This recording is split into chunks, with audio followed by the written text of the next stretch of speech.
नमस्कार, बिहार चुनाव की नंबर 1 डिबेट शो में आपका बहुत बहुत स्वागत। मैं हूं आपके साथ संतोष गंगवार। बिहार की राजनीति में एक बार फिर हलचल मच गई है और इस बार केंद्र में है आरजेडी नेता तेजस्वी यादव। उन्होंने एक्स पर 10 सवाल पूछकर सियासी फिजा को गरमा दिया है। तेजस्वी यादव ने अपनी पोस्ट में शिक्षा, स्वास्थ्य, गरीबी, बेरोजगारी, भ्रष्टाचार, पलायन और सुरक्षा को मुद्दा उठाया। साथ ही एनडीए सरकार से इन पर सवाल भी पूछे। तेजस्वी ने पूछा कि बिहार सबसे गरीब राज्य क्यों है, यहां महिलाएं असुरक्षित क्यों हैं, इतना अपराध भ्रष्टाचार क्यों है, इतनी बेरोजगारी क्यों है, पलायन मजबूरी क्यों है, स्कूल भवन क्यों नहीं बने, उद्योग स्थापित क्यों नहीं हुए और शिक्षा चौपट क्यों है। तेजस्वी के इन सवालों पर एनडीए भड़क गया और इन सबके लिए लालू राबड़ी शासनकाल को जिम्मेदार ठहरा दिया। डिप्टी सीएम विजय सिन्हा ने आरोप लगाया कि आरजेडी के को शासन की ने बिहारी शब्द को गाली बना दिया था, तो जेडीयू और बीजेपी ने, बाकी नेताओं ने यही सवाल अपने माता पिता से पूछने की हिदायत दी। अब सवाल है कि तेजस्वी ने जो सवाल पूछे क्या वो गलत है? क्या ये सवाल नहीं पूछे जाने चाहिए थे? क्या सवाल पूछने का तेजस्वी का मकसद कुछ गलत था? और अगर बिहार की हालत अच्छी नहीं है तो क्या पूर्व में आज से बेहतर थी? क्या आज की बिहार की हालत के लिए पूर्व की सरकारें जिम्मेदार नहीं है? क्या सिर्फ मौजूदा सरकार ही जिम्मेदार है? आज की बहस इन्हीं सवालों पर करेंगे। हमारे साथ मेहमान भी जुड़ेंगे, लेकिन सबसे पहले आपको सुनवाते हैं तेजस्वी के सवालों पर जो सत्ता पक्ष है उसकी क्या प्रतिक्रिया आई है, किसने क्या कहा है। यादव जी, बिहार को गरीब राज्य बनाने का श्रेय आपके माता पिता के जंगल राज को जाता है, जहां विकास की जगह सिर्फ और सिर्फ भ्रष्टाचार हुआ करता था। महिला और सुरक्षा की आप बात करते हैं, अब जंगल राज को याद करिए ना, किस तरह से महिलाएं डरी रहती थीं। अब बिहार में कानून का राज है, महिलाएं यहाँ साइकिल से 12 बजे रात को घूमती हैं साहब। स्वास्थ्य की बर्बादी आपके माता पिता के समय में था, जहाँ अस्पताल में पेशेंट की जगह कुत्ते घुमा करते थे। भ्रष्टाचार की नींव तो आपके माता पिता ने बिहार में डाली साहब। क्या बात करते हैं, शर्म नहीं आती आपको? अगर बिहार के आम जनमानस ने उनसे पूछ लिया कि भाई इतने वर्षों तक आपके माता पिता ने शासन किया, बिहार के बदहाली की वजह कौन थे? बिहार में शिक्षा की स्थिति इतनी बदतर थी, वजह कौन थे? अपराध चरम पर था, जंगल राज की स्थापना की, वजह कौन थे? लोगों को पलायन के लिए मजबूर होना पड़ा, उद्योग धंधे बंद हो गए, उद्योगपतियों के भी अपहरण होते थे, वजह कौन थे? बिहार को गाली बनाने वाले, बिहारियों को पलायन के लिए विवश करने वाले और बिहार को बर्बाद करने वाले अब अंतिम पायदान पर बैठे हैं और धृतराष्ट्र के रूप में अपने पुत्र मोह में फिर से बिहार में उन्माद पैदा कर सामाजिक सौहार्द तोड़ करके बिहार को बर्बाद करने का खेल अब बिहारी उनका नहीं सुनेगा। तो चलिए सीधे आज के सवालों पर आते हैं। आज बहस बिहार की में हम पूछेंगे तेजस्वी के सवालों पर सियासत गर्म क्यों हो गई, एनडीए ने क्यों दिलाई लालू राज की याद, तेजस्वी के 10 साल एनडीए क्यों लाल, ये जो 10 सवाल पूछे हैं तेजस्वी ने उस पर एनडीए क्यों लाल हुआ है, चुनावी लड़ाई सवाल जवाब पर क्यों आई और अब की बार जनता किसके साथ है। तो चलिए मेहमानों से आपका परिचय कराते हैं। सत्ता पक्ष से हमारे साथ जेडीयू प्रवक्ता निहोरा यादव और बीजेपी प्रवक्ता प्रेम रंजन पटेल जी जुड़ रहे हैं, तो वहीं विपक्ष से आरजेडी प्रवक्ता चितरंजन गगन और कांग्रेस प्रवक्ता असितनाथ तिवारी जी जुड़ रहे हैं। इसके अलावा राजनीतिक विश्लेषक के तौर पर मुकेश कुमार भी हमें ज्वाइन कर रहे हैं। सभी मेहमानों का बहुत बहुत स्वागत। मेरा पहला सवाल चितरंजन जी आपसे, तेजस्वी यादव ने सोशल साइट एक्स पर सवाल पूछे, 10 सवाल पूछे गए हैं। अब सवाल यह है कि एसआईआर और वोट चोरी, इसका इन सवालों में जिक्र नहीं है। क्या एसआईआर का मुद्दा खत्म मान लिया जाए बिहार में? संतोष जी, एसआईआर का मुद्दा आज भी बरकरार है। एसआईआर को लेकर जो वोटर अधिकार यात्रा निकाला गया था, उस दौरान भी जो सवाल आज आदरणीय तेजस्वी जी ने उठाया था, उस समय भी उस यात्रा के दौरान भी आदरणीय तेजस्वी जी, आदरणीय राहुल जी और जो भी हमारे महागठबंधन के नेता थे, जहां कहीं भी जनता को संबोधित किए, इन सवालों को भी उठाए। पहले से भी हम इन सवालों को उठाते रहे। आज 20 वर्ष से सरकार जो एनडीए की सरकार बिहार में है, 11 वर्षों से डबल इंजन की सरकार, तो अब अब 20 साल के बाद भी आज जो स्थिति है कि 2005, भले ही अब चूंकि थेथर लोगों को तो थेथरोलॉजी करने का आदत होता है, लेकिन 2005 के पैमाने पर उस समय जो परिस्थितियां थी, उस समय जो देश की आर्थिक स्थिति थी, आर्थिक नीति थी, और उसके बाद की जो स्थितियां बनी, और उसके बाद भी आज अभी नीरज जी का सुन रहे थे। पहले तो मैं डिप्टी सीएम जो बोल रहे थे, अभी सनातनी बनते हैं, आज अनंत चतुर्दशी है और सिमरिया से अशोक धाम यात्रा लेकर गए, वहां पर रुद्राभिषेक किए। पता नहीं अनंत चतुर्दशी को जो है सो भगवान का वास होता है और इनके दिल और दिमाग में असुर का वास हो गया।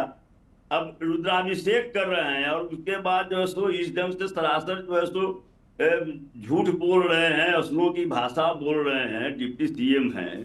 तो जो है सो आश्चर्य हुआ कि नाटके कर रहे थे ना, वहां से वहां यात्रा जो निकाल रहे थे, जाकर रुद्राभिषेक कर रहे थे। कम से कम नहीं, आप ये कह रहे हैं कि 2005 से पहले स्थिति बेहतर थी बिहार की और अब स्थिति खराब हो गई है। संतोष जी जवाब पूरा करने दीजिए जी। तो जो है सो आज कम से कम उनको ख्याल रखना चाहिए था कि आज अनंत चतुर्दशी है। चलिए, इन लोग का तो जो है सो अति है, धर्म के नाम पर धंधा करते हैं लोग। अब नीरज जी कर रहे थे, अभिषेक जी कर रहे थे, उनका भी आप सुना रहे थे बाइक उद्योग धंधा। 20 साल में साहब कौन सा उद्योग धंधा आपने लगाया? जो उद्योग धंधा पहले से लगे हुए थे, बिहार स्वयं अपना बिजली पैदा करता था, वह बंद हो गया। जो चीनी फैक्ट्रियां चल रही थी उसको आपने बंद कर दिया। आदरणीय लालू जी आप कर रहे हैं, मैं कह रहा हूँ कि आदरणीय लालू जी को जब मौका मिला यूपीए सरकार में, 4 रेलवे की फैक्ट्रियां खोली गई बिहार में, एक सामाजिक क्रांति आई। जिन लोगों को कभी हिम्मत नहीं होती थी प्रखंड में, थाना में जाने के लिए, वे लोग जाने लगे। विद्यालय खोले गए। आंकड़े में है, आंकड़े में मैं कोई ऐसे झूठ थोथरेबाजी नहीं कर रहा हूँ, आंकड़े बता रहे हैं कि राजद शासन काल में कितने प्राथमिक विद्यालय खोले गए। जहां जहां भी 15-20 लड़के भी थे, वहां भी प्राथमिक विद्यालय खोले गए। आज विद्यालय की क्या स्थिति है? आज 20 साल आप राज कर रहे हैं, उसके बावजूद भी जो है तो लगभग 1600 विद्यालय ऐसे हैं जहां पर कि एक भी शिक्षक नहीं है, एक शिक्षक नहीं है। हजारों की संख्या में ऐसे विद्यालय हैं जहां की भवन नहीं है, उसको दूसरे विद्यालय में ट्रैक कर दिया गया।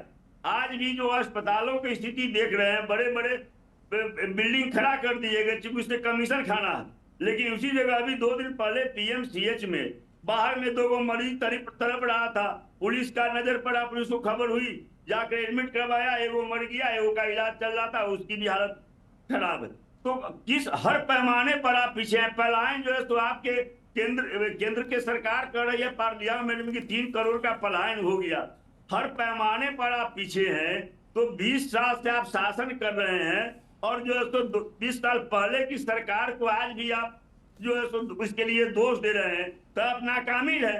आपको अब रहने का कोई अधिकार नहीं है और जनता मन बना चुकी है। 20 साल में इन्होंने क्या किया कुछ भी नहीं कर सकते हैं।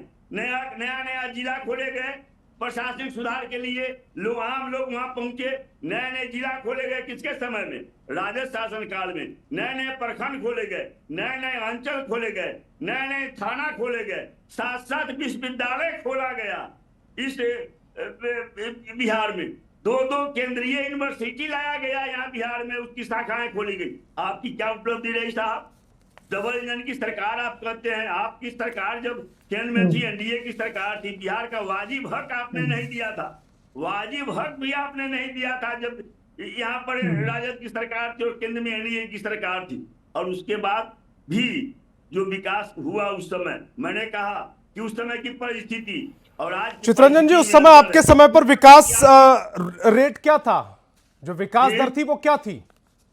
आपने इतनी लंबी चौड़ी बातें बता दी कि ये हुआ वो हुआ, विकास दर क्या थी आपके समय पर? संतोष जी, मैं उसको ठेठ भाषा में मैं उसकी व्याख्या कर देता हूँ। हाँ। अगर किसी गांव में 100 परिवार है और एक परिवार की आमदनी अगर 1 करोड़ हो जाती है तो वह गांव की आमदनी 1 करोड़ की नहीं जाएगी और लगभग 0 आमदनी पर। आप उसी को विकास का पैमाना कहते हैं। आपने अभी सर्वे करवाया 92। चितरंजन जी, कमाल कर रहे हैं आप। आप एक अलग थ्योरी दिए जा रहे हैं। आप एक अलग थ्योरी, मतलब आप जो कह रहे हैं कि हमारे टाइम में सब अच्छा था वो हम सुन लें, और अब आप कह रहे हैं कि नहीं, ग्रोथ रेट चूंकि इनके समय पर ज्यादा है तो ये ग्रोथ रेट से अब विकास का पैमाना तय नहीं होगा। नेहरा जी जवाब दीजिएगा। नहीं, आपके विकास दर पर मैं कहता हूँ कि आज भी 92 लाख आपने जनगणना करवाया, 92 लाख परिवार गरीबी रेखा ठीक है के चित्रंजन नीचे जी, बाकी भी हम मेहमान हैं विकास उनको भी सुन ले। हम आपने विकास बहुत सारी दर का- पॉइंट्स उठा दिए, उनका विकास जवाब दर ले को लेते हैं। लेकर पहले जातियों नेहरा जी का- जवाब दीजिएगा। हाँ संतोष जी, हम्म हमारे मित्र चितरंजन जी ने गंभीर आरोप सरकार पर लगाई है कि 20 वर्षों के दरमियान कोई काम नहीं किया। सबसे पहले उन्होंने आरोप लगाया कि 20 वर्षों के अंदर बिहार के सारे उद्योग बंद हो गए। मेरे पास एक आंकड़े हैं कि 2090 से 2005 के बीच में कितने उद्योग बंद हुए। आप जानते हैं कि बिहार चीनी के मामले में दूसरा राज्य उत्पादन के मामले में था, लेकिन उत्तर बिहार के चंपारण, गोपालगंज, समस्तीपुर, दरभंगा, सहरसा, खगड़िया, कटिहार आदि की 20 से अधिक मिलें 1990 से 2005 के बीच बंद हो गए। बिहार अशोक पेपर मिल कब बंद हुए, जरा मित्र से पूछ लीजिए। कई ऐसे मैं उदाहरण दूंगा कि बिहार में 2005 के पहले उद्योग बंद हुए हैं। हमारे काल में, आदरणीय नीतीश कुमार जी के काल में, कम से कम 2 चीनी मिलें या 3 चीनी मिलें को चालू किया गया है। और भी कई उद्योग बिहार में लघु और कुटीर उद्योग खोले गए हैं। और 2025 से 30 औद्योगिक काल है। दूसरी बात, जो सवाल अब तेजस्वी जी ने उठाया है, मैं उस पर थोड़ा चर्चा करना चाहता हूं। अपराध के बारे में उन्होंने कहा, अब पता नहीं सुर्खियों में बनने के लिए इतने बड़े नेता जो गलत बयानी करते हैं, जो नाहक बोलते हैं, तो वो नहीं बोलना चाहिए। लंबी राजनीति उनको करना है। जिस दिन जनता के मन में हो जाएगा कि तेजस्वी सही नहीं बोलते हैं, तो कहीं के नहीं रहेंगे। देखिए, मेरे पास आंकड़े हैं। हत्या के मामले में बिहार में 19.73% की कमी आई है। डकैती के मामले में 80.36 की कमी आई है। लूट के मामले में 16.84 की कमी आई है। फिरौती के मामले में 7928 की कमी आई है। तो जो अपराध के मामले में तेजस्वी यादव ने ट्वीट किया है, उसका ये उत्तर है कि बिहार में अपराधों की कमी आई है। नीति आयोग जिसकी चर्चा वो कर रहे हैं, शिक्षा, स्वास्थ्य, ये सारे जो चर्चा कर रहे हैं, नीति आयोग ने कहा कि बिहार राज्य में शिक्षा, स्वास्थ्य, पेयजल, महिला विकास, आधारभूत संरचना, पशु संरक्षण, आय के संबंध में काफी उल्लेखनीय विस्तार हुआ है। साथ ही मातृ मृत्यु दर में कमी आई है। दूध, मांस, मछली पर्याप्त उपलब्ध है। यानी उत्पादन के मामले में जो बिहार फिसंदी हुआ करता था, आज मैं उत्पादन का भी आंकड़ा देता हूं आपको कि किस प्रकार बिहार में उत्पादन हुआ है। और बेरोजगारी के बारे में, पलायन के बारे में 2 बिंदुओं पर मैं विस्तार से आंकड़ों के साथ, मौखिक नहीं कि जो मन में आया वो बोलते गए, वो मैं नहीं कहूंगा। हमारे यहाँ गरीबी रेखा, ये नीति आयोग की रिपोर्ट है, हमारा नहीं है। 2,25,00,000 कमे हैं, गरीबी रेखा से ऊपर आए हैं लोग, और गरीबी कमी है हमारे यहाँ। दूसरी बात हम कहना चाहते हैं कि बेरोजगारी की बात चर्चा तेजस्वी जी ने कहा, CMIE की रिपोर्ट है कि बिहार की तुलना अन्य राज्यों से किया है, हरियाणा से, राजस्थान से, जम्मू कश्मीर से, सिक्किम से। हरियाणा में 26.8% बेरोजगारी है, राजस्थान में 26.4% बेरोजगारी है, जम्मू कश्मीर में 23% बेरोजगारी है, और सिक्किम में 20% 7 है, और बिहार में 17.6% बेरोजगारी है। अब तेजस्वी यादव किस आधार पर कह रहे हैं, मुझको नहीं मालूम है कि किस आधार पर ये चर्चा कर रहे हैं। ठीक है, अस्सी को लेकर आते हैं चर्चा में। असित जी नहीं, एक सेकंड और जल्दी से और पलायन, संतोष जी, पलायन के बारे में उन्होंने चर्चा किया। तो पलायन बिहार में 12% घटे हैं, और जो जातीय सर्वे हुए हैं बिहार में, जिसमें हमारे मित्र की पार्टी भी शामिल था, तो 53 लाख दिखाए गए हैं कि बिहार से बाहर लोग हैं, और उसमें भी बैक कर रहे हैं बिहार में जो रोजगार मिले हैं और जो साधन मिले हैं। एक सेकंड और मैं चाहता हूं संतोष जी, कृषि उत्पादन के बारे में शायद सवाल उन्होंने उठाया। तो हमारे यहाँ 26.25 लाख मिलियन टन पहले उत्पादन चावल का होता था, पहले 2005 के पहले। आज हमारे यहाँ 95.2% लाख मिलियन टन उत्पादन हो रहा है। मक्का का उत्पादन पहले 14.91 था, आज 58.65 है। गेहूं का उत्पादन 32.79 था, आज हमारे यहाँ बिहार में 73.07% था। मशरूम, लीची, मखाना देश में पहला नंबर पर उत्पादन में बिहार है। और मंडा, मछली, दूध उत्पादन जहां 47 लाख मीट्रिक टन होता था, आज 128 लाख मीट्रिक टन दूध का उत्पादन हुआ है। यह कृषि रोड मैप का परिणाम है। तो अनावश्यक आरोप लगाना कि बिहार में कुछ नहीं हुआ, ठीक है। अगर असितनाथ तिवारी जी, ये जो तेजस्वी यादव तो मैं और सुबह आगे सुबह दूंगा। आरोप लगा देते हैं, तो ये सत्ता पक्ष की ओर से ये कहा जा रहा है कि ये अनावश्यक है, शायद उनको डेटा या तो उनकी टीम बताती नहीं या वो देखना नहीं चाहते। नहीं, मैं बहुत गौर से सुन रहा था डॉक्टर साहब को, निहोरा प्रसाद जी को। एक पक्ष जब भी आप रखिएगा तो आप जनता के साथ धोखा कीजिएगा। हर सिक्के के दो पहलू होते हैं, और विकास क्रम जो है इसके भी दोनों पहलू होते हैं। नीति आयोग की जिस रिपोर्ट की चर्चा निहोरा यादव जी ने की, उसका एक पक्ष इन्होंने बताया। दूसरा पक्ष है, नीति आयोग की रिपोर्ट मैं भी पढ़ रहा हूं, बिहार में हर 3 में से एक व्यक्ति बहुआयामी गरीबी में है, यानी स्वास्थ्य, शिक्षा और जीवन स्तर के मामले में बिहार सबसे ज्यादा गरीबी वाले राज्यों की सूची में सबसे ऊपर है, जहां 33.76% आबादी बहुआयामी गरीबी में है। बिहार लगातार उच्च बेरोजगारी और देश में सबसे अधिक निर्भरता अनुपात, यह है कुल कामकाजी आयु वर्ग की आबादी में आश्रितों का अनुपात, से जूझ रहा है।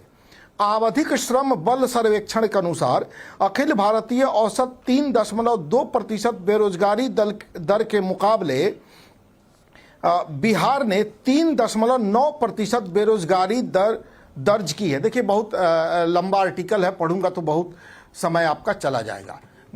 निहोरा प्रसाद जी ने एक पक्ष बड़ा जो चमक रहा था उसे दनादन दिखा दिया। जी, सिर्फ इसमें मेरा एक सवाल जोड़िएगा।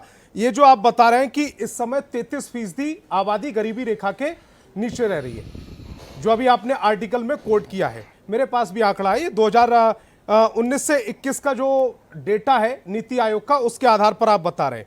जरा 2005-6 का डेटा भी बताइएगा, कितनी आबादी उस समय गरीबी रेखा पर के नीचे थी? 78.28%।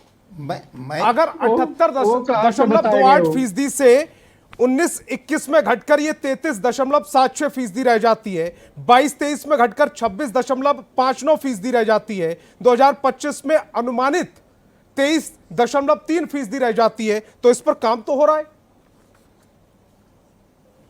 जी, अब बोलिएगा। अब मैं ये जानना चाह रहा हूं कि 20 वर्षों की सरकार चलाने वाले अगर इस बात के लिए पिछली सरकारों को कोसे कि उनकी वजह से हम पिछले पायदान पर खड़े हैं, तो 20 वर्षों से आप कर क्या रहे थे? उनके समय भी अगर पिछले पायदान पर थे और आपके समय, आपके 20 वर्षों के बाद भी बिहार पिछली पायदान पर रही है, तो आप उनसे बेहतर कैसे हो गए? आपने उसको ऊपर उठाने की क्या कोशिश की? और आपकी तमाम कोशिशें क्या टीवी चैनल के डिबेट पर ही दिखती हैं, जमीन पर नहीं दिखती? क्योंकि आप तो वहीं खड़े रह गए। पिछले 20 वर्षों में जहां से चले, अगर वहीं खड़े रह गए, तो आप उनसे बेहतर कैसे, उनसे सफल कैसे माने जाएंगे? ये पहला प्रश्न है और जिसका जवाब इन्हें देना चाहिए। मैं थोड़ा सा बिहार के संदर्भ में चूंकि बात हो रही है, सतही बात नहीं होनी चाहिए संतोष जी। बिल्कुल जी। 1912 में जब बिहार का गठन हुआ तब भी बिहार भारत के सबसे पिछड़े राज्यों में एक था। और आपको जान के आश्चर्य होगा, आज का बिहार, आज का झारखंड और आज का उड़ीसा, ये 3 राज्य मिला के तब के बिहार थे। और हैरानी होगी आपको जान के कि तब के बिहार में मात्र 2 फैक्ट्री थी। जमशेदजी टाटा ने टाटा में फैक्ट्री लगाई थी और आईटीसी ने मुंगेर में एक फैक्ट्री लगाई थी सिगरेट बनाने की। उसके कुछ दिनों बाद चीनी मिलें आई। ज्यादातर लोग कृषि मजदूर थे और जो अभी का झारखंड है उसमें का आधा हिस्सा, पूरा वो भी नहीं, आधा हिस्सा कोयला खदानों की मजदूरी करता था, वो भी सीजनल। कृषि के समय वो कोयला मजदूरी नहीं कर पाते, सीजनल होते थे। हाँ, ये गिरमिटिया मजदूर, एग्रीमेंट को यहाँ एग्रीमेंट ना कहा के लोगों ने गिरमिटिया कहा, तो इस इलाके के लोग गिरमिटिया मजदूर होते थे जो फिजी, गुयाना, दूसरे देशों में जाते थे समंदर के रास्ते जहाज पर। नहीं, मैं इसलिए बात कह रहा हूं ना कि बिहार जहां से खड़ा हुआ है वहां से अब तक की यात्रा बिहार की बहुत अच्छी नहीं मानी जाए तो बहुत खराब भी नहीं मानी जानी चाहिए। लेकिन मसला यह है कि पिछले 20 वर्षों में जो लोग जहां खड़े थे आज भी वहीं खड़े हैं, उससे आगे इस बिहार को क्यों नहीं ला पाए? उसके पहले की तमाम सरकारों ने एक आध कदम तो आगे बढ़ाया बिहार को, अब तो वहीं के वहीं खड़े रह गए, पिछड़े राज्यों में पिछड़े राज्य रह गए। बेरोजगारी के मामले में सबसे गरीबी 78% से घटकर 23% अनुमानित रह जा रही है, तो ये आगे तो बढ़ा है ना? या फिर ग्रोथ रेट 9.2 भारत में तीसरी सबसे ज्यादा ग्रोथ रेट से बिहार आगे बढ़ रहा है, तो ये बिहार आगे नहीं बढ़ा? नहीं, इसमें एक बड़ा खेल हुआ 2019 में कि गरीबी के मानक बदले गए। गरीबों की कमाई जो है वो घटा के कम दिखा दी गई कि अब इतनी कमाई जिनकी होगी उससे ऊपर के लोग गरीब माने जाएंगे। ये मानक का जो खेल हुआ वो आप गूगल पे जांच कीजिएगा, आपको भी मिल जाएगा। गरीबी के जो मानक बदले गए, इससे बहुत सारे गरीब परिवार गरीबी रेखा से बाहर हो गए, उनकी स्थिति नहीं सुधारी गई, मानक ही बदल दिया गया। ये धोखा हुआ गरीबों के साथ, देश भर के गरीबों के पटेल जी को, और उसमें बिहार भी शामिल है। ठीक है, प्रेम रंजन पटेल जी को चर्चा में लेकर आते हैं। आप मानक बदल कर ये जो डेटा है उसको अच्छा दिखाने की कोशिश कर रहे हैं, ये आरोप लग रहा है आप पर। अब ये संतोष जी इसको कहते हैं कि उल्टा चोर कोतवाल को डांटे, और थेथरलॉजी कहा जाता है, जो सामान्य भाषा में हम लोग कहते हैं कि का शब्द भी भाजपाइयों को नहीं बात मिलता को जो है लोगों के बीच में परोसना और मनवाना, इसी को कहा जाता है। 90 से 2005 की बिहार की स्थिति का आकलन शायद पता नहीं।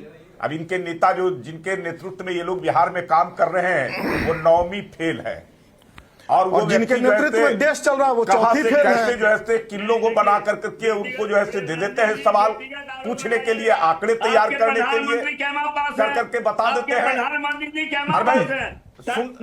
मैं आपके समय में मैं नहीं बोला, चितरंजन जी मैं आपके समय में नहीं बोला। अगर बहस करना होगा तो आपके साथ मैं उसी प्रकार से बहस कर सकता हूं। मैं चुपचाप आपकी बातों को सुन रहा था। मैं चुपचाप अपने समय पर चितरंजन जी अपने समय पर चितरंजन जी अपने समय पर ऑब्जेक्शन दर्ज कराइएगा। मैं तो कराऊंगी आपकी बातों में।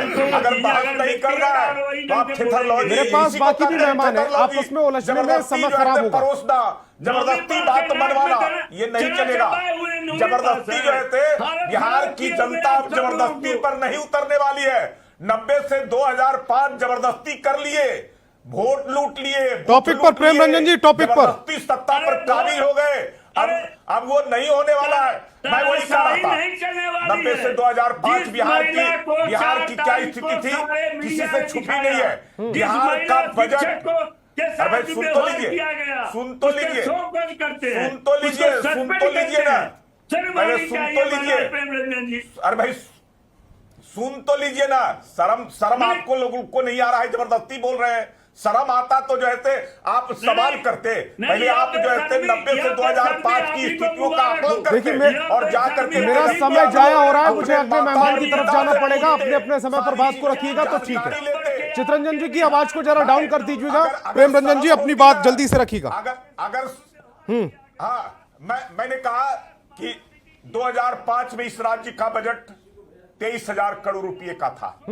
योजना आकार लगभग 4,500 करोड़ का, यानी कि विकास पर राशि 4,500 करोड़ खर्च। आज जो है 3,17,000 करोड़ का बजट है और 1 लाख करोड़ से ज्यादा का योजना आकार है। ये योजना आकार जो है विकास पर खर्च होता है। जहां तक शिक्षा की बात कर रहे थे, ये लोग चरवाहा विद्यालय खोलते थे और सारे स्कूल बंद, कहीं शिक्षक नहीं। 19,000 प्राथमिक विद्यालय खोलने का काम, 35 लाख बच्चे स्कूल से बाहर थे जिसको स्कूल तक पहुंचाने का काम, 14,000 प्राथमिक विद्यालय को मध्य विद्यालय में उत्क्रमण करने का काम, 3200 उच्च विद्यालय, उन उच्च विद्यालय को प्लस 2 में उत्क्रमित करने का काम, और एक पंचायत जो 8,500 पंचायत है उसमें सभी में हाई स्कूल खोलने का काम हमारी सरकार ने किया। साइकिल योजना, पोशाक योजना, ये सारे जो है छात्रवृत्ति योजना, मिड डे मील, इन सब के माध्यम से हम शिक्षा में लगातार उत्तरोत्तर विकास करने का। उस समय 2005 में केवल 60,000 क्लास 10वीं में 10वें वर्ग में लड़कियां पढ़ती थी, केवल 60,000 क्लास में। चित्ररंजन जी, ये कोई व्यवहार नहीं है डिबेट करने का। आप अपने समय पर बोल रही है, दूसरे के समय पर आप इस तरह की कमेंट पास कर रहे हैं। ये किसी समझदार व्यक्ति की भाषा लग रही है। होती है और वो उपस्थिति के आधार पर जो है उनको पोशाक, साइकिल, छात्रवृत्ति, सारे चीजों का वितरण किया जाता है। ये स्थितियां बदली है और ये हर चीज में बदली है, ये केवल इसमें नहीं बदली है। ये पैसे जो है केंद्र से जिसकी चर्चा कर रहे थे, अटल जी की सरकार थी, प्रधानमंत्री ग्राम सड़क योजना, सर्व शिक्षा अभियान, उसके लिए जो राशि आती थी इनके पास 20% उसमें लगाने के लिए राज्य का जो योजना होता था। थोड़ा संक्षिप्त में, मेरे पास एक और मेहमान है, अभी तक एक भी बार मैं उनके पास नहीं गया हूं। इनके लिए इनके पास राशि नहीं था, जिसके कारण वो सारे पैसे जो है पड़े रह जाते थे, खर्च नहीं होते थे।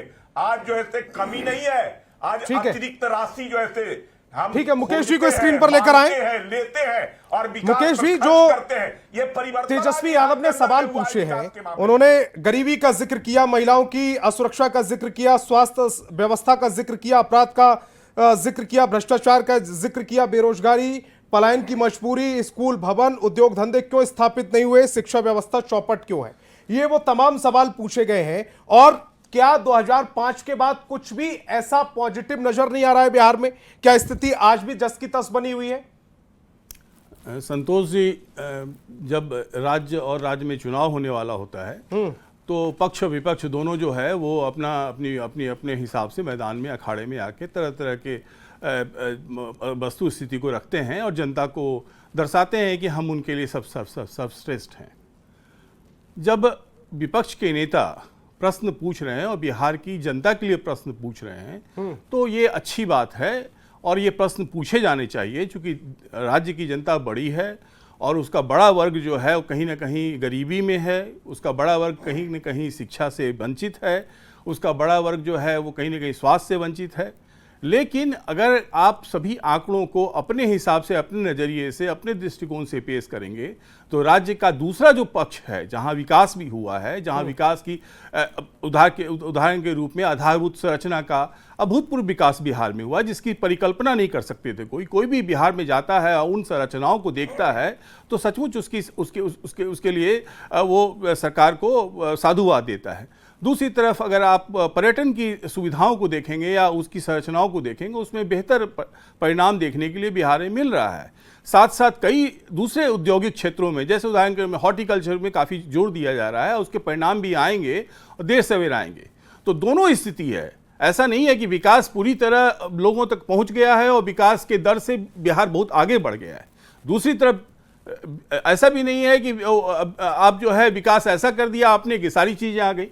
जैसे एक मूलभूत प्रश्न है बिहार में, और बिहार की जनता जो है वो सभी पार्टियों से पूछ रही है कि पिछले 50 साल में कितना एफडीआई बिहार में आया, कितना जो बाहर से पैसा या देश का पैसा कितने उद्योगपतियों ने 50 साल में बिहार में लगाए। ये एक मौलिक प्रश्न बिहार के लड़कों की तरफ से, लड़कियों की तरफ से जो रोजगार खोज रहे हैं उनकी तरफ से उठाया जा रहा है। अगर ये 50 साल के आंकड़े को देखेंगे तो हर एक पार्टी वहां मौन हो जाएगी, क्योंकि पैसे आए ही नहीं। अब जब पैसे नहीं आएंगे तो रोजगार का सृजन नहीं होगा।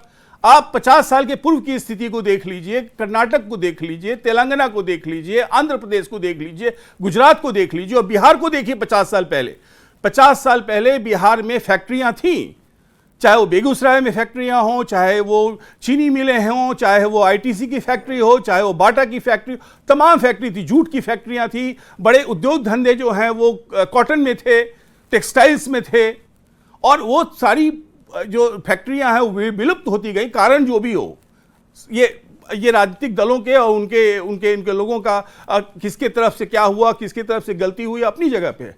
लेकिन 50 साल में किसी ढंग से बड़े उद्योगपति का बिहार में किसी बड़ी फैक्ट्री को लगाना या वहां पैसे लगाना जिससे रोजगार का सृजन हो, या विदेश से पैसा आना, क्या ऐसी बात है कि बिहार में पैसा आता ही नहीं है? चाहे किसी की सरकार, मैं अभी तक की बात कर रहा हूं, इस साल की बात कर रहा हूं कि वो नहीं आता है।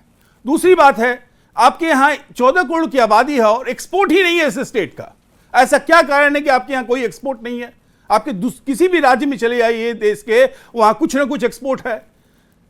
बगल में आपके एक छोटा सा देश है नेपाल, पहाड़ी इलाकों में बसा हुआ देश है, 2 करोड़ की आबादी है, उसका अपना एक्सपोर्ट है। लेकिन क्या कारण है कि बिहार का एक्सपोर्ट नहीं है? ऐसे मौलिक प्रश्नों को पार्टियों को ध्यान से सोचना चाहिए, देखना चाहिए, और अपने जो उनका जो मसौदा तैयार होगा, चूंकि चुनाव होगा, सरकार बनेगी, उस मसौदे में उसमें सुधार करने की प्रवृत्ति को शुरू करना होगा। अगर आप सचमुच बिहार के विकास को चाहते हैं, यहाँ के रोजगार को सृजन करना चाहते हैं, यहाँ पलायन को रोकना चाहते हैं।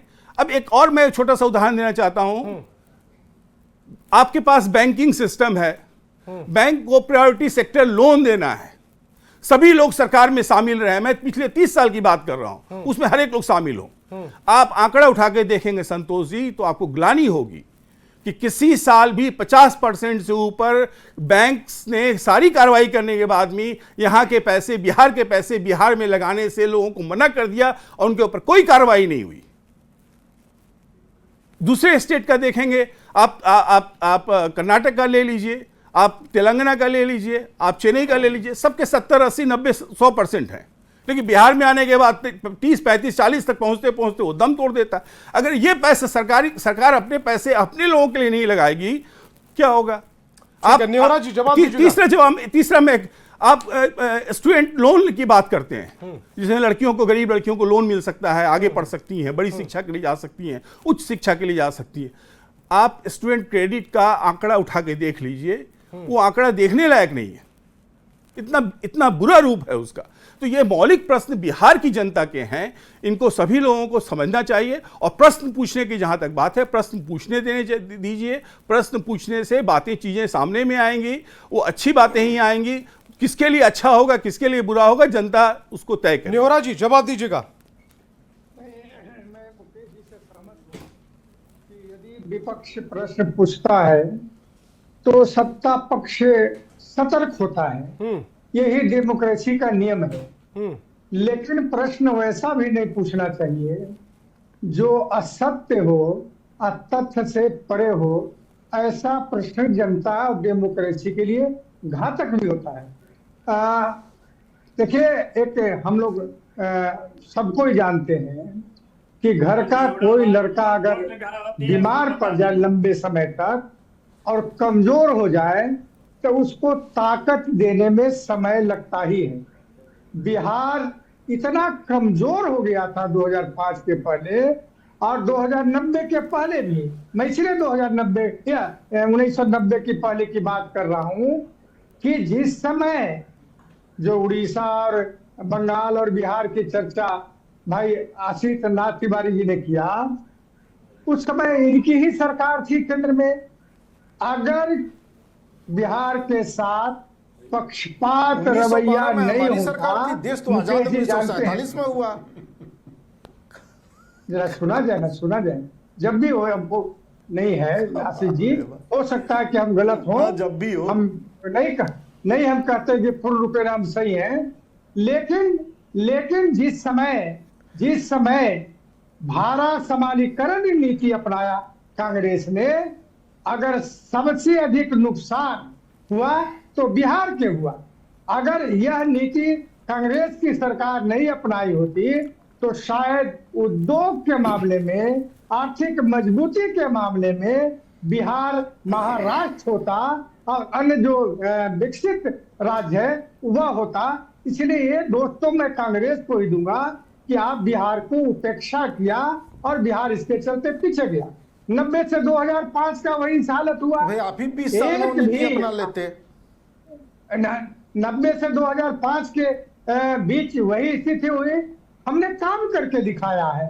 हम आप बहस यहाँ जरूर करते हैं कि काम किया हुआ कि नहीं हुआ, लेकिन आवाम यह जरूर कहती है कि नीतीश कुमार में कुछ भी हो लेकिन बिहार को बदला है, बिहार में काम किया है, ठीक है, एनडीए के सरकार चित्ररंजन जी। ने काम किया है।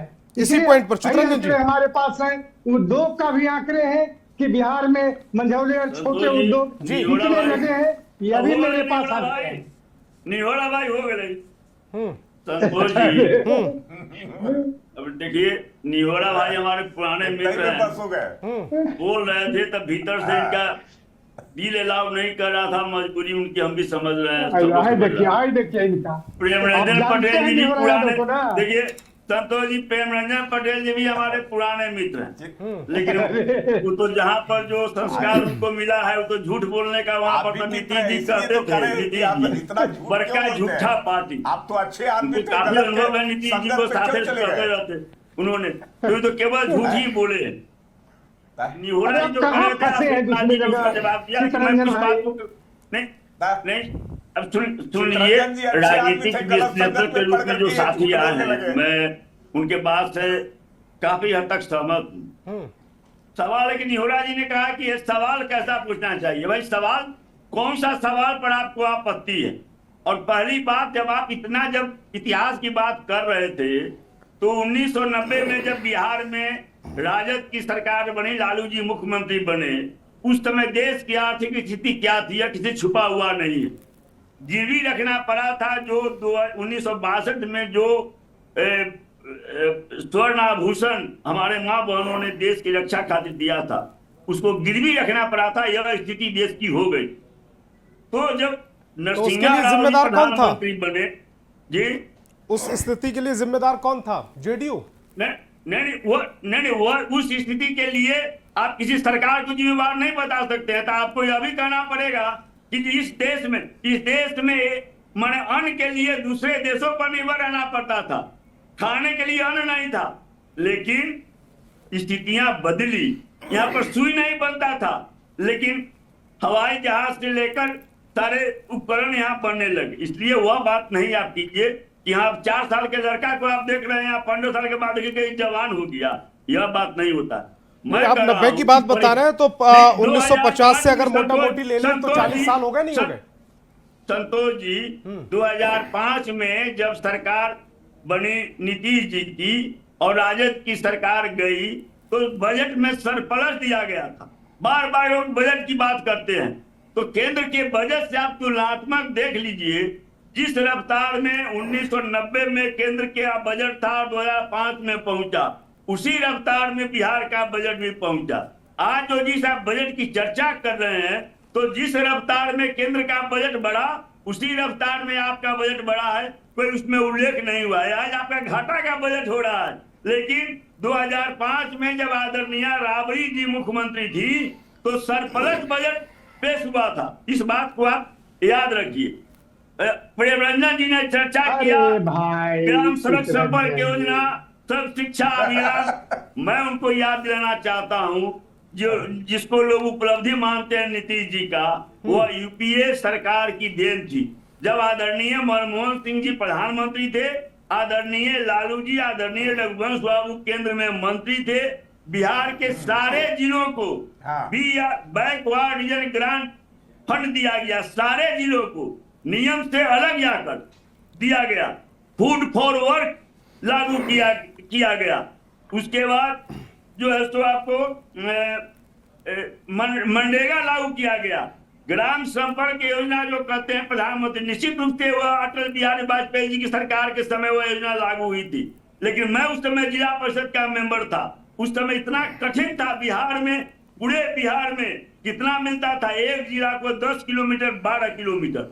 यही एक जिला को मिलता था, 10 किलोमीटर 12 किलोमीटर। जब रघुवंश बाबू ग्रामीण विकास लेकिन मंत्री आज बने, जब 80% सड़कें हो गई बिहार के पास, तो इसकी तारीफ कीजिएगा नहीं क्या कीजिएगा? योगदान है? वो यूपीए सरकार की योगदान है। 2,00,000 ये नहीं करोड़ मानेंगे ना। सरप्लस बिहार को दिया गया, 2,00,000 करोड़ सरप्लस दिया गया बिहार को। और ठीक है चित्ररंजन जी, ठीक है चित्ररंजन जी, प्रेम रंजन जी से जवाब ले लेते हैं, मुस्कुरा रही है काफी। चित्ररंजन भाई। प्रेम रंजन जी जल्दी से जवाब दीजिएगा, समय कम है मेरे पास। देखिए चित्ररंजन जी जिसकी चर्चा करते हैं, मैंने पहले भी कहा कि प्रधानमंत्री ग्राम सड़क योजना, सर्व शिक्षा अभियान, ये एक मील का पत्थर विकास के लिए था जो अटल जी की सरकार ने प्रारंभ किया था, लेकिन बिहार में वो लागू नहीं हो सका। जो अटल जी की सरकार के जाने के बाद उसको रोकने का काम मनमोहन सिंह की सरकार ने किया, और बिहार के लिए जो राशि मिलना चाहिए था, जो इसके लिए जो आवंटन होता था, उसमें कोताही बरतने का, कटौती करने का, रोक करके रखने का काम किया गया। इसकी ये चर्चा नहीं करते। अरे कोसी में बाढ़ आया था, जरा इसकी भी बता दीजिए। और टीम आई थी, मनमोहन सिंह आए थे खुद देखने के लिए, और उन्होंने कहा कि 13,000 करोड़ रुपए का इसके पुनर्स्थापन के लिए आवश्यकता है। 1,000 करोड़ रुपया तत्काल दिया गया था, और यहां से जाने के बाद सोनिया गांधी की डांट ने उनको 1,000 करोड़ वापस लेने के लिए चिट्ठी भेजना पड़ा था। ये कांग्रेस की यूपीए की सरकार दिल्ली के अंदर में आपके समर्थन वाले चलने वाली थी। अरे बिहार के अंदर में जो है, जब बिहार झारखंड एक था, तो यहाँ जो है खनिज संपदा थे, कोयला, अयस्क, कब्रक, भारत ही नहीं दुनिया के देशों में जाते थे। हमारे यहाँ वनोपज था, लेकिन उसके शेष और रॉयल्टी जो बिहार को मिलना चाहिए था, वो केंद्र में बैठी सरकार उस समय उसका हक नहीं देती थी, जिसके कारण बिहार का विकास जिस प्रकार से होना चाहिए था वो नहीं होता था। हमारे यहाँ टाटा की कंपनियां थी, हमारे यहाँ सेल की कंपनियां थी, लेकिन टाटा की गाड़ी बनती थी, और टाटा की गाड़ी बिहार में महंगी होती थी। उत्तर प्रदेश, उड़ीसा और बंगाल में वो गाड़ियां सस्ती होती थी। ये बिहार के विकास को अवरुद्ध करने का काम दिल्ली में बैठी सरकार ने किया। लेकिन आज नरेंद्र मोदी जी की सरकार ने बिहार के विकास के लिए पूरा दिल उन्होंने खोल दिया है। लगभग 2.5 लाख करोड़ से ज्यादा 4 लेन 6 लेन एक्सप्रेसवे की सड़कों के निर्माण के लिए उन्होंने पैसा दिया है, पुल पुलियों के लिए पैसा दिया है, एक जिलों के अंदर में मेडिकल कॉलेज खोलने के लिए दिया है। और एक मुख्यमंत्री नीतीश कुमार, जिस समय कोई संसाधन नहीं था, केंद्र से सहयोग नहीं मिलता था, तब नीतीश कुमार जी विकास विपरीत परिस्थितियों में जाके कर रहे थे। अब तो विकास के लिए जवाब दीजिएगा। इंजन की सरकार बन गई है। आप पर आरोप लग रहा है कि बिहार की उपेक्षा आपकी जो केंद्र की सरकार थी तब की यूपीए सरकार, उसने बहुत की है। कुछ दे के जाते हैं, केवल इस साल 1 लाख करोड़ से ज्यादा की राशि। ठीक है प्रेम रंजन जी, सुन लेते हैं असित जी को सुन लेते हैं। के लिए उन्होंने देने का काम किया है। असित जी चलिए, बड़ी कुशलता से आपने संतोष जी तीनों पुराने मित्रों को इनके पुराने दिन याद दिला दिए। तो हमें उम्मीद थी कि आज बिना किसी हंगामे के आपकी बहस हो जाएगी, लेकिन ऐसा हुआ नहीं। मुकेश कुमार जी ने दोनों पक्ष बड़े ही साफ गोई से रखे। उनका स्वागत होना चाहिए। किसी भी डिबेट में जब तक दोनों पक्ष नहीं आएंगे, आप दर्शकों के साथ बेईमानी करेंगे। बिल्कुल। प्रेम रंजन पटेल जी ने टाटा की गाड़ियों की याद दिलाई। आप भाजपा के दफ्तर के बाहर खड़े हो जाइए, आपको झारखंड नंबर की तमाम गाड़ियां दिख जाएंगी। पटना में कहीं भी खड़े हो जाइए, बिहार में कहीं भी चले जाइए, कारण पूछिए गाड़ी खरीदने वाले से, आपको बता देंगे कि झारखंड और बिहार में गाड़ियों के समय की मैंने चर्चा किया। बहुत अंतर है कीमत में। आज कोई अंतर नहीं है। समय की चर्चा कर रहा हूं। जीएसटी हो गया, कोई अंतर नहीं है। सुन तो लीजिए, ना झारखंड में, ना बिहार में, ना यूपी में, बंगाल में, कोई अंतर नहीं है। लोगों को जाके झारखंड से गाड़ी खरीदनी पड़ती है। पेट्रोल और डीजल लोग झारखंड से भरवाना ठीक समझते हैं, वहां पेट्रोल और डीजल बिहार से सस्ता है। सुन लीजिए, आप इसको चेक करवा लीजिए संतोष जी, पता चल जाएगा कौन झूठ बोल रहा है। झारखंड में किसी गाड़ी की रेट क्या है, बिहार में उस गाड़ी की कीमत क्या है, जरा चेक करवा लीजिए। टैक्स का कितना डिफरेंस है चेक करवाइए, पेट्रोल डीजल का कितना डिफरेंस है चेक करवाइए, पता चल जाएगा सरासर झूठ किसकी तरफ से बोला गया है, क्योंकि वहां से बोला जाता है। अब मैं आपको बिहार के आर्थिक सर्वेक्षण रिपोर्ट आपके सामने रख रहा हूं। यह बिहार सरकार ने ही सदन में पेश किया है, हमने नहीं किया है। और आर्थिक सर्वेक्षण रिपोर्ट के अनुसार यहां के लोगों की औसत मासिक आय मात्र 5,028 रुपए है। 5,028 रुपए महीने की एवरेज इनकम औसत। अब ये मतलब झारखंड से भी पीछे स्थिति। आर्थिक सर्वेक्षण रिपोर्ट 2024-25 के अनुसार राज्य में हर चौथा बच्चा 8वीं कक्षा के बाद स्कूल छोड़ देता है, खासकर 9वीं। आपकी रिपोर्ट है सर, हंसिए मत। या तो आपके वित्त मंत्री ने झूठा रिपोर्ट पेश किया होगा, या आप अपने वित्त मंत्री के रिपोर्ट का मजाक उड़ा रहे हैं। सुन लीजिए, अब सुन लीजिए। प्रेम रंजन जी बीच में नहीं, इनको रोकिए। हर चौथा बच्चा 8वीं कक्षा के बाद स्कूल छोड़ देता है। 9वीं से 12वीं के बीच 26% छात्र पढ़ाई बीच में छोड़ने को मजबूर है। वहीं प्राथमिक कक्षाओं में 1 से 5वीं में 9.6%। पता नहीं कहां से ये आंकड़ा निकाले हैं। सर्वेक्षण रिपोर्ट बिहार सरकार, पढ़िए, बिहार गवर्नमेंट, पढ़ना आता है आपके अथी पर आर्थिक सर्वेक्षण ये कहां से आ गए? पढ़ना आता है, लिखा हुआ है यहाँ बिहार गवर्नमेंट, पढ़ लीजिए। कौन सा जो है आर्थिक सर्वेक्षण ये निकाले हैं? प्रेम रंजन जी आपने अपनी बात रखी, उन्होंने डिस्टर्ब नहीं किया ना, प्लीज। अरे इनको पढ़ना आता हो तो कहीं इनके सामने रिपोर्ट पढ़ ले। आप कैमरा जूम कराइए, अगर कोई फर्जी रिपोर्ट हो तो बता दीजिए। मैं तो आर्थिक सर्वेक्षण रिपोर्ट बिहार सरकार की लेके बैठा हूं, तो या तो आपकी सरकार ने सदन में झूठा रिपोर्ट पेश किया, अगर आपको इस पर आपत्ति है तो मतलब आपके वित्त मंत्री पूरे प्रदेश को बरगला रहे हैं, झूठी रिपोर्ट सदन में पेश कर दे रहे हैं। इससे ज्यादा शर्मनाक स्थिति कुछ नहीं है। और अगर यह रिपोर्ट सच्ची है तो इतने लंबे डिबेट में आप दोनों ने जितने तर्क रखे सब झूठे हैं, सब गलत हैं, और आप लगातार बिहार को झूठ और प्रपंच में फंसा रहे हैं, क्योंकि आपकी आर्थिक सर्वेक्षण रिपोर्ट है, हमारी नहीं। और ये आर्थिक सर्वेक्षण रिपोर्ट बता रही है कि 5,000 रुपए पर 1 महीने जीने की व्यवस्था बिहार के आदमी की है, और ड्रॉप आउट रेट हिंदुस्तान में सबसे अधिक स्कूल से ड्रॉप आउट रेट बिहार में है। तो क्यों है, कारण बता दीजिए। ठीक है, यह पूरी तरह से झूठ का पुलिंदा। कहां से आर्थिक सर्वेक्षण? अरे सम्राट चौधरी जी, आप झूठी रिपोर्ट क्यों पेश कर देते हैं? मोबाइल पर लेकर करके आर्थिक सर्वेक्षण की बात कर रहे हैं। अरे आर्थिक सर्वेक्षण मेरे पास नहीं है, मैं भी पढ़ रहा हूं। प्रेम रंजन जी मेरे पास भी है, मैं भी पढ़ रहा हूं आपको। प्रेम रंजन जी, मासिक आधार लगभग 5,015 रुपए, यह है 2023-24, और 2024-25 की है सालाना 66,828 रुपए प्रतिवर्ष, और ये जो मासिक हो गई वो 5,569। मैं मासिक पूछ रहा हूँ जी, 5,569। ठीक है, मासिक बता दीजिए। 5,569, आप ठीक कह रहे हैं। 5,000 रुपए पर जीने की व्यवस्था। ठीक है मुकेश जी, खैर ये मत कहिएगा कि प्रेम जी झूठ बोल रहे थे, जाने दीजिए, उम्रदराज आदमी है। जी ठीक है। मुकेश जी, जो फिलहाल बिहार की स्थिति है और जो इस समय राजनीतिक रुख आप देख पा रहे हैं, बिहार को कहां खड़ा देख रहे हैं इस समय, और क्या क्या सुधार की जरूरत है?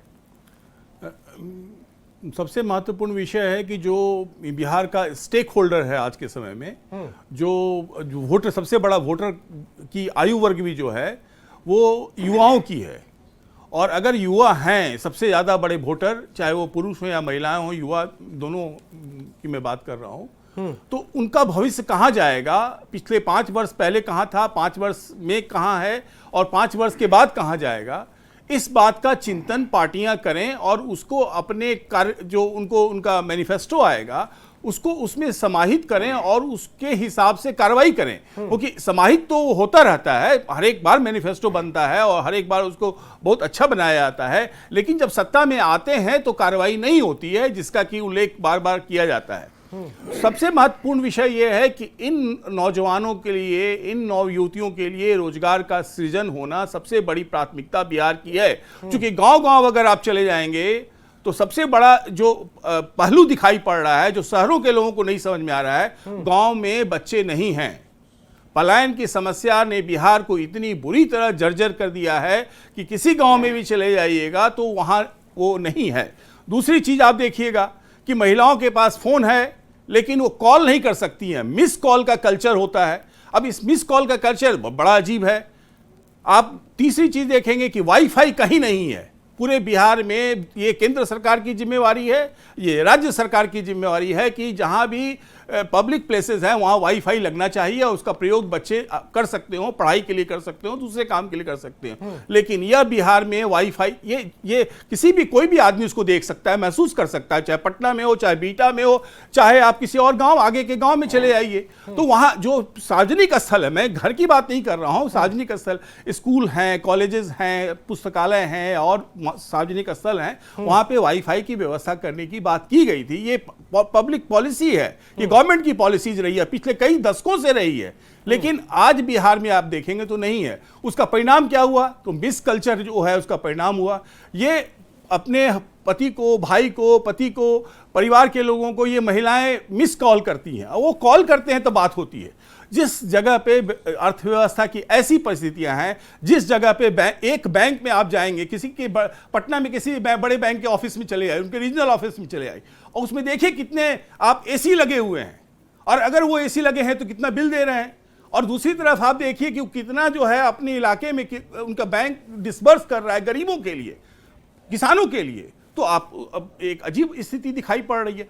तो जो दोनों बातें हो रही हैं कि प्रशासनिक स्तर पे जो सुधार, पॉलिसी स्तर पे जो एबरेशन हो रहा है उसमें सुधार, और तीसरी बात है जो फ्यूचर के लिए बड़े काम करने होंगे इन बच्चों के लिए या अपनी जनता के लिए, उदाहरण के रूप में शिक्षा का स्तर तत्कालिक रूप से सुधार करने की जरूरत है। डिजिटल डिवाइड का सबसे बेहतर नमूना बिहार है।